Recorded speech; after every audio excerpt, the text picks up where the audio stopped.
जय श्री कृष्णा। आज की कहानी है अज्ञानता का अंधकार। तो वीडियो को जरूर देखें और चैनल पे नए हैं तो चैनल को सब्सक्राइब करना ना भूलें। एक बार नारद जी ने भगवान से पूछा, प्रभु आप अपने भक्तों को निर्धन और दुखी क्यों बनाते हैं? तब प्रभु मुस्कुराकर बोले, नारद जी मेरी कृपा को इतना आसानी से नहीं समझा जा सकता। इतना कहकर भगवान नारद के साथ साधु वेश में पृथ्वी पर जा पहुँचे और एक सेठ के घर भिक्षा मांगने के लिए दरवाजे को खटखटाने लगे।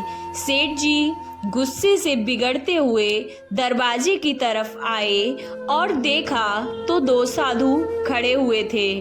भगवान बोले, हे महानुभाव, हमें बड़े जोरों की भूख लगी है, थोड़ा सा खाना मिल जाए तो अच्छा है। सेठ जी बिगड़ कर बोले, तुम दोनों को शर्म नहीं आती?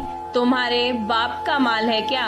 कार्य करके खाने में शर्म आती है, जाओ कहीं और से मांगना खाने को। नारद जी बोले, देखा प्रभु, यह आपके भक्तों और आपका निरादर करने वाला सुखी है, इसको अभी के अभी आप दंड दीजिए। नारद जी की बात सुनते ही भगवान ने उस सेठ को और अधिक धन संपत्ति बढ़ जाने का वरदान दे दिया। इसके बाद भगवान नारद जी को लेकर एक बुढ़िया के घर गए।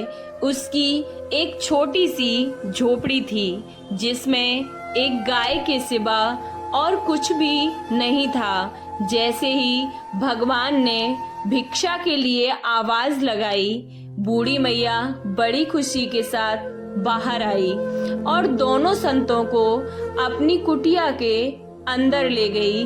उसने दोनों संतों को आसन देकर बिठाया और उनके पीने के लिए दूध लेके आई और बोली, हे साधुजन, मेरे पास और कुछ नहीं है, कृपया आप इसे ही स्वीकार कर लीजिए। भगवान ने बड़े प्रेम से उसके दिए हुए भोग को स्वीकार किया। तब नारद जी ने भगवान से कहा, हे प्रभु, आपके भक्तों की इस संसार में देखो कैसी दुर्दशा है, मुझसे तो यह दशा देखी नहीं जाती। यह बेचारी बूढ़ी मैया आपका भजन करती है, अतिथि सत्कार भी करती है, आपके बताए मार्ग पर चलती भी है, फिर आप इसके सारे कष्टों को दूर क्यों नहीं कर देते? भगवान ने थोड़ा सोच समझकर उसकी गाय को मरने का श्राप दे डाला। यह सुनकर नारद जी बिगड़ गए और कहा, प्रभु जी, यह आपने क्या किया? यह मैया तो पहले ही इतने कष्टों को झेल रही है, ऊपर से आपने इनको और बड़ा कष्ट दे दिया। भगवान अब हंसकर बोले, यह बुढ़िया मैया मेरा बहुत भजन करती है, अब इसकी उम्र पूरी होने वाली है, कुछ ही दिनों में इसकी मृत्यु हो जाएगी और मरते समय इसको गाय की चिंता अधिक सताएगी। वो सोचेगी कि मेरे मरने के बाद मेरी गाय को कोई कसाई न ले जाकर काट दे, मेरे मरने के बाद इसको कौन देखेगा? इसको यही सब चिंता सताएगी, ये कहाँ रहेगी मेरी गाय, क्या खाएगी? और इनको मरते समय मेरा स्मरण न होकर बस गाय की चिंता ही रहेगी। इसके कारण ये अंत समय में ये मेरा ध्यान नहीं कर पाएगी और मरते समय सिर्फ गाय को ही याद करेगी। इस कारण ये बूढ़ी माई मेरे धाम को न जाकर गाय की योनि में चली जाएगी। उधर सेठ को धन बढ़ाने वाला वरदान आपने क्यों दिया?